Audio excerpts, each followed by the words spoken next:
బంగారం ధర మరింత పెరిగింది. అంతర్జాతీయ మార్కెట్లో నెలకొన్న అనిశ్చిత పరిస్థితుల నేపథ్యంలో బంగారానికి భారీ డిమాండ్ ఏర్పడింది.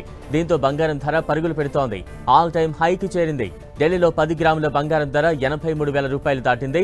బంగారం 83,000 మార్కు దాటడం ఇదే మొదటిసారి. 99.9 స్వచ్ఛత కలిగిన 10 గ్రాముల బంగారం ధర 200 రూపాయలు పెరిగి 83,100కు చేరుకుందని ఆల్ ఇండియా సరాఫా అసోసియేషన్ తెలిపింది.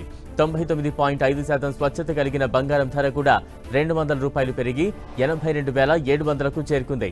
వెండి కిలో 500 రూపాయలు పెరిగి 93,500కు చేరుకుంది. అంతర్జాతీయ మార్కెట్లో ఔన్స్ బంగారం ధర $2,780 వద్ద కొనసాగుతోంది. వెండి $31.32 వద్ద ట్రేడ్ అవుతోంది. 1-2 రోజుల్లో బంగారం ధరలు మరింత పెరిగే అవకాశం ఉంది.